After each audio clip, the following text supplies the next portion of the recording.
বিশ্ব রাজনীতির নজর এখন বেইজিংয়ে। যুক্তরাষ্ট্রের প্রেসিডেন্ট ডোনাল্ড ট্রাম্প ও চীনের প্রেসিডেন্ট শি জিনপিং এর আসন্ন বৈঠক ঘিরে নতুন করে সামনে এসেছে G2 ধারণা। দুই পরাশক্তির এই সম্ভাব্য অঘোষিত জোট নিয়ে শুরু হয়েছে জোর আলোচনা। সেই সঙ্গে বৈশ্বিক ক্ষমতার ভারসাম্য নিয়েও তৈরি হয়েছে নতুন বিতর্ক।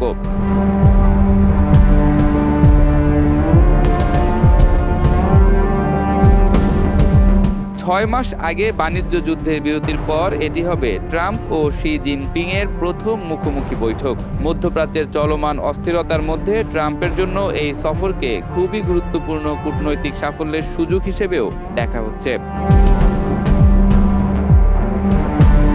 চীন যুক্তরাষ্ট্র সম্পর্ক সাম্প্রতিক সংঘাতে আরও জটিল হয়েছে। ইরান ইসরায়েল যুদ্ধ ও হরমুজ প্রণালীর উত্তেজনা বৈশ্বিক জ্বালানি বাজারে বড় ধাক্কা দিয়েছে। এতে চীনের তেল আমদানি ব্যাহত হয়েছে, কারণ দেশটির অর্ধেকের বেশি অপরিশোধিত তেল মধ্যপ্রাচ্য থেকে আসে। এই বৈঠকে ট্রাম্প আবারও চীনকে হরমুজ প্রণালী খোলার আন্তর্জাতিক উদ্যোগে যুক্ত হওয়ার আহ্বান জানাতে পারেন। অন্যদিকে শি জিনপিং বাণিজ্য, গুরুত্বপূর্ণ খনিজ সম্পদ এবং তাইওয়ান ইস্যুতে যুক্তরাষ্ট্রের স্বীকৃতি চাইতে পারে। দুই পক্ষই নিজেদের কৌশলগত সুবিধা আদায়ের চেষ্টা করবে বলে ধারণা করা হচ্ছে। এদিকে ট্রাম্প ন্যাটো নিয়ে কঠোর অবস্থান নিয়েছেন। এতে যুক্তরাষ্ট্রের ঐতিহ্যগত মিত্রদের সঙ্গে দূরত্ব আরও বেড়েছে। এই প্রেক্ষাপটে দুই নেতার বৈঠককে আবারও G2 ধারণার পুনর্জাগরণ হিসেবে দেখা হচ্ছে। এতে বিশ্বের দুই বৃহৎ শক্তি বৈশ্বিক সিদ্ধান্তে প্রভাব বিস্তার করতে পারে। তবে বিশ্লেষকদের বড় অংশই বলছেন, বাস্তবে এমন জোট গঠনের সম্ভাবনা খুবই কম।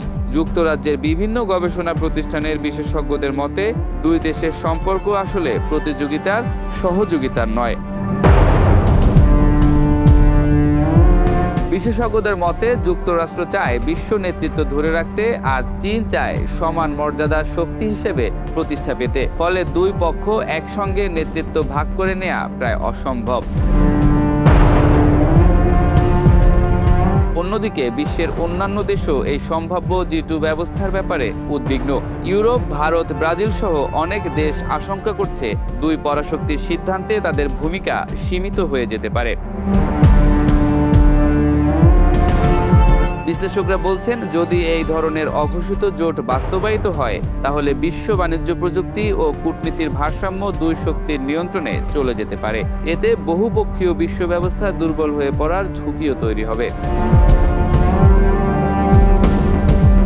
ট্রাম্প শি বৈঠক হয়তো নতুন কিছু বাণিজ্য সমঝোতা আনতে পারে, কিন্তু এটিকে পূর্ণাঙ্গ G2 জোট হিসেবে দেখা এখনই বাস্তবসম্মত নয়।